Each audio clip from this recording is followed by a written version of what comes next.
મારું નામ ખાંટ અનિલભાઈ મણાભાઈ છે. અરવલ્લી જિલ્લાના ભિલોડા તાલુકાના શામળાજીમાં પ્રોપર મારું ગામ છે. અહીંયા હું ફ્રેન્ડને બંને અહીંયા રૂમ રાખીને સ્પેશિયલ શારીરિક કસોટીની તૈયારી માટે આવ્યા છીએ.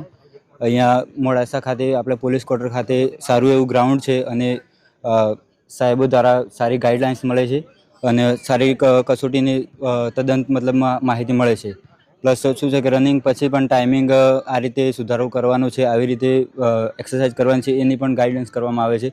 અને જેને નથી ઓછો ટાઈમ આવે છે એ લોકોને પણ પૂરતું માહિતી આપવામાં આવે છે અને આગળ જતાં તમે કેવી રીતે કરી શકો છો અને જો કોઈ બી પ્રોબ્લેમ થાય રનિંગ વિશે તો એમની પણ સૂચના આપે છે.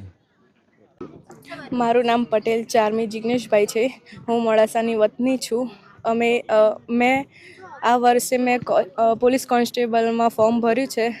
મારો ફર્સ્ટ ટ્રાય છે અને મોડાસામાં અમને પોલીસ દ્વારા અમને આ ગ્રાઉન્ડ પ્રોવાઈડ કરવામાં આવ્યું છે. અહીંયા પોલીસ અધિકારીઓ જે છે એ અમને માર્ગદર્શન આપે છે કે કેવી રીતે શું કરવું, કેવી પદ્ધતિથી દોડવું, એ બધું શીખવાડે છે. તે અમને પ્રોત્સાહન આપે છે. અહીંયા 2 ટાઈમ સવાર સાંજ દોડાવે છે અને બને ત્યાં સુધી એટલી મહેનત કરે છે કે ગ્રાઉન્ડ પાસ થઈ જાય, જેટલા મિનિટમાં આપ્યું છે તેટલી મિનિટમાં. મારું નામ ખાંટ અનિલભાઈ મણાભાઈ છે. અરવલ્લી જિલ્લાના ભિલોડા તાલુકાના શામળાજીમાં પ્રોપર મારું ગામ છે.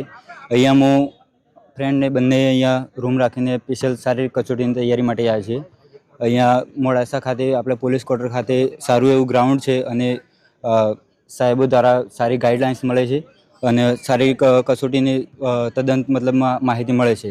પ્લસ શું છે કે રનિંગ પછી પણ ટાઈમિંગ આ રીતે સુધારો કરવાનો છે, આવી રીતે એક્સરસાઇઝ કરવાની છે એની પણ ગાઈડન્સ